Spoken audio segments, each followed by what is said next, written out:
Nagpaikot-ikot ang garong na yan matapos sumalpok sa concrete barrier sa San Jacinto, Pangasinan. Matapos maaksidente, humarurot palayo ang menor de edad na driver nito at iniwan ang tumilapon niyang boss na binawian ng buhay sa ospital. Naaresto ang driver matapos maaksidente ulit sa bayan ng Lawak. Biglang tumawid sa highway ang asul na truck na yan sa Bantay, Ilocos Sur at sumalpok sa bakod ng isang bahay.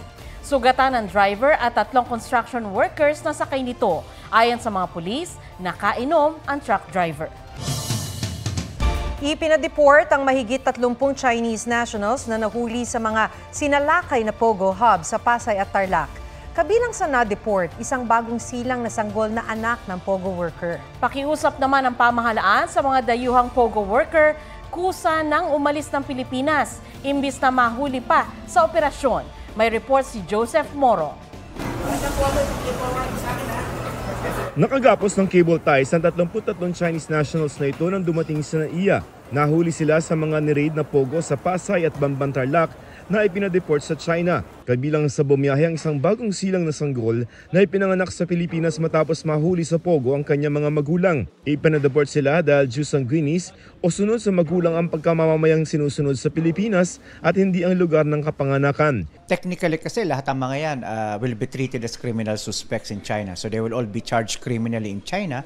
Sa kabuuan, mahigit 1,600 na ang mga dayuhang Pogo workers na pinadeport. Blacklisted o di na sila makakabalik pa ng Pilipinas. Sa nakaambang tuluyang pagsasara ng mga Pogo sa bansa, nakikiusap ang pamahalaan sa foreign Pogo workers na kusa ng umalis ng Pilipinas kesa mahuli pa sa operasyon at ipa-deport. Pero babala ni Justice Secretary Jesus Crispin Remulla sa mga taga-Bureau of Immigration, huwag nang kotongan ng Pogo workers na palis na ng Pilipinas dahil sa Pogo ban. Preparahan pa rin. Alam naman natin, palabigasan to ng maraming corrupt elements within the BID.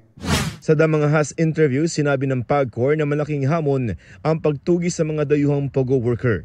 Hindi na po babalik sa bansang pinanggagalingan nila yung mga yan. Lalo na doon sa isang bansa na alam natin na totally pinagbabawal ang pagsusugal. Ang natitiyak ko, diretso ka sa kulungan doon. Bakit babalik pa sila doon? Makikipagsapalaran na dito yung mga yan. Joseph Morong, nagbabalita para sa GMA Integrated News. 2 bata ang nasawi ng pagtatagain ng kanilang ama habang natutulog. Nakaligtas ang isa nilang kapatid na nagtago sa aparador. May spot report si Jomer Apresto. Magkatabing nakaburol ang magkapatid na menor de edad sa Iba, Zambales. Nasawi sila ng pagtatagain ng kanilang ama. Ayon sa kanilang ina, madaling araw nang magising ang kanyang mister. Kinuha nito ang itak sa aparador saka pinagtataga ang mga anak na edad 7 at 11. Inawat niya ang mister pero tinaga rin siya. Sakit po, sir. Siyempre, bilang isang ina, hindi po kasi katanggap-tanggap yung ginawa niya para sa amin. Lalo na ako, critical po yung condition ko. Isang taga lang pero sagad po sa utak po ng mga bata. Ang 5 taong gulang nilang anak nakaligtas matapos magtago sa aparador.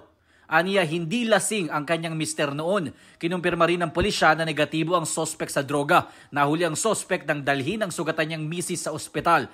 Inalam pa ang motibo ng sospek na hindi pa rin makausap ng mga pulis. 3 beses na sinaksak ng sirang payong ang lalaking ito sa Parola Compound sa Maynila. Pandudura ang ugat ng pananaksak ng katrabaho at kapitbahay ng biktima. Ayon sa investigasyon, pinagbintangan ng biktima ang sospek na dinuraan ng kanyang tsinelas, kaya dinuraan din nito ang sospek. Nakakuha ng sirang payong sa basurahan ng sospek na isinaksak sa dibdib ng biktima. Tumakas ang sospek pero agad ding nahuli ng mga pulis. Hindi ko po siya sinaksak, sir. Pagkaikot, madilim po kasi yun, sir, sa ispilitan namin. Dati na raw may alitan ang dalawa. Wala pang pahayag ang biktimang agaw buhay sa ospital. Na-inquest na ang sospek na naharap sa reklamong frustrated murder. Jomer Apresto nagbabalita para sa GMA Integrated News. Inalmahan ni Second Gentleman Attorney Mans Carpio ang pagsasampa ni dating Senador Antonio Trillanes ng reklamong drug smuggling at graft laban sa kanya. Sabi ng mister ni Vice President Sara Duterte, kakilakilabot na sinusubukan ni Trillanes na buhayin ang mga akusasyon laban sa kanya at kay Congressman Paulo Duterte. Gayong nakita umano sa pagdinig sa Senado na nilahukan pa mismo noon ni Trillanes na walang rason para irekomenda ang kanilang indictment. Dapat daw kondenahin ang ginagawa ni Trillanes dahil nadadamay ang mga inosenteng tao. Iniimbestigahan ng GMA Network ang reklamo ng sparkle artist na si Sandro Mulak, anak ng aktor na si Nino Mulak. May report si Nelson Canlas. Sa isang pahayag, sinabi ng network na inireklamo ni Sandro Mulak ang dalawang independent contractors ng GMA na sina Jojo Nones at Richard Cruz. Ayon sa GMA, hindi ito maglalabas ng detalye hanggang hindi pa tapos ang investigasyon bilang pagrespeto sa hiling ni Sandro na confidentiality. Dagdag dito, sinimulan na ng network ang investigasyon bago pa matanggap ang reklamo ni Sandro dahil sa bigat ng aligasyon. Tiniyak ng network sa publiko at sa lahat ng stakeholders na susundin nito ang pinakamataas na antas ng pagiging patas at walang kinikilingan sa isasagawa nitong investigasyon.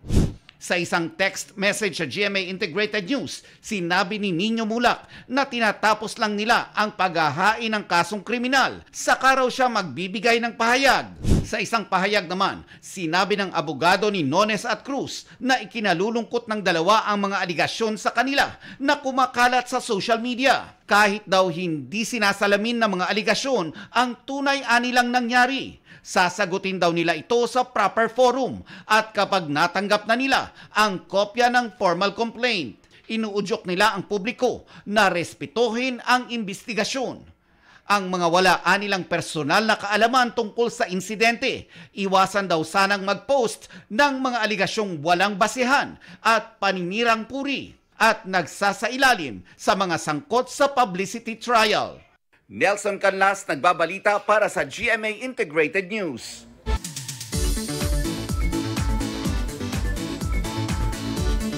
Swak sa quick vacation ang Kalangaman Island sa Leyte na itinuturing na isa sa pinakamagandang sandbar sa bansa. At sa haba nito, hindi ka mabibitin.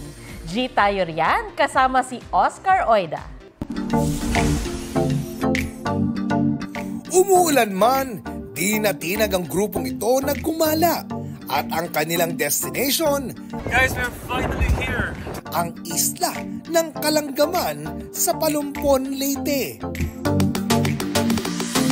Let's go, Kalangaman! Para sa kanila, ito ang pinakamagandang sandbar na kanilang napuntahan. May habang 753 meters ang isla. Walang naninirahan dito kundi dinarayo lang ng mga turista. Bago makapunta, kailangang mag-secure ng reservation mula sa tourism office ng bayan. May mga cottage o tipi huts na pwedeng rentahan. Pwede ring magkayak. Literal ding mabubusog sa tropical dishes. Siyempre, want to sawang swimming. Oscar Oida, nagbabalita para sa GMA Integrated News. Huwag magpahuli sa mga balitang dapat ninyong malaman. Mag-subscribe sa GMA Integrated News sa YouTube. Sa mga kapuso abroad, subaybayan nyo kami sa GMA Pinoy TV at sa www.gmanews.tv.